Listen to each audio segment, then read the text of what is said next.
Sometimes a massive institutional shift doesn't start with a big announcement or some grand proclamation. Nope, it can start with just a single, very carefully chosen sentence. And that's exactly what we're going to dive into.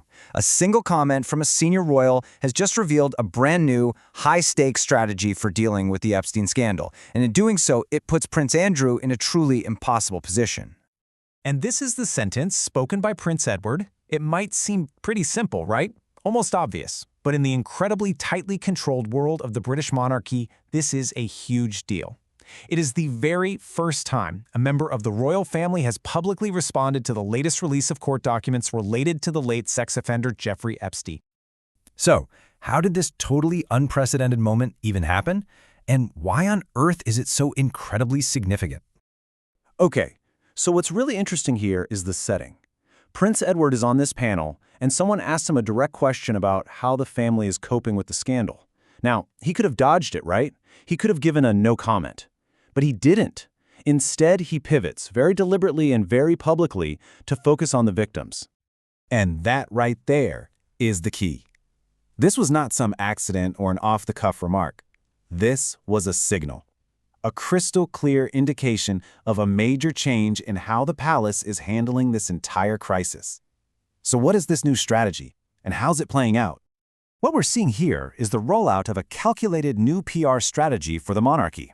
The game has totally changed, and the focus has shifted. And this isn't just about winning one news cycle, this is about the long-term image and, frankly, the integrity of the crown itself. For years, the official royal response on the topic of victims was just silence, institutional silence. But starting in late 2023, that changed, and it changed dramatically. The institution started for the very first time to explicitly and publicly acknowledge them. This quote is from the official statement that came out when Prince Andrew was being stripped of his titles. It was a line that really jumped out to royal watchers. A clear, unambiguous declaration of sympathy that put the king and queen firmly on the side of the survivors. Prince Edward's comment? Well, that's just the next public step in that very deliberate plan. But here's where it gets complicated. While this new, empathetic messaging might be great for the institution, it creates a massive, glaring problem for one person in particular, Prince Andrew. You see, this new strategy puts Prince Andrew's own actions and his public image in direct conflict with the official line of the monarchy he's supposed to be a part of. Just think about this contrast for a second. On one hand, you've got the palace's somber, victim-focused statements, and on the other, you have recent photos of Prince Andrew smiling in his car, waving, and as one reporter put it, having a lovely time on horseback while this whole story is swirling around him. Again, the two images just could not be more different. And this is where it gets even more tricky for him. This whole public image seems to fly in the face of his own words. It was just a few months ago that he put out a statement saying he would do everything he could for his family and the institution.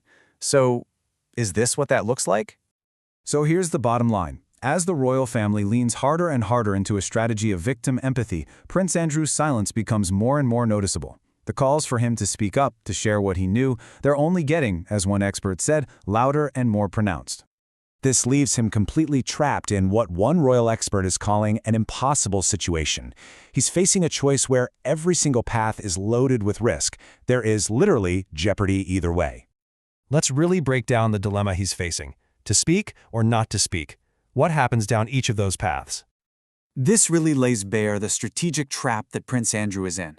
Okay, so if he speaks, he could finally be seen as contributing something, as thinking about the victims. But, and it's a big but, it also opens a whole can of worms, inviting a firestorm of new questions and blowing the story up all over again. That's the very thing the family wants to avoid. But if he stays silent, well, the calls for him to talk will only get more intense. His image will keep clashing with the family's new message, and it's really unlikely he can just sit that out forever. And all of this leads us to the final critical question. The monarchy is clearly trying to move forward, to align itself with public sentiment and a sense of justice. But can an institution really heal and reform itself when a central figure in its biggest crisis remains a silent, smiling contradiction right at its very heart?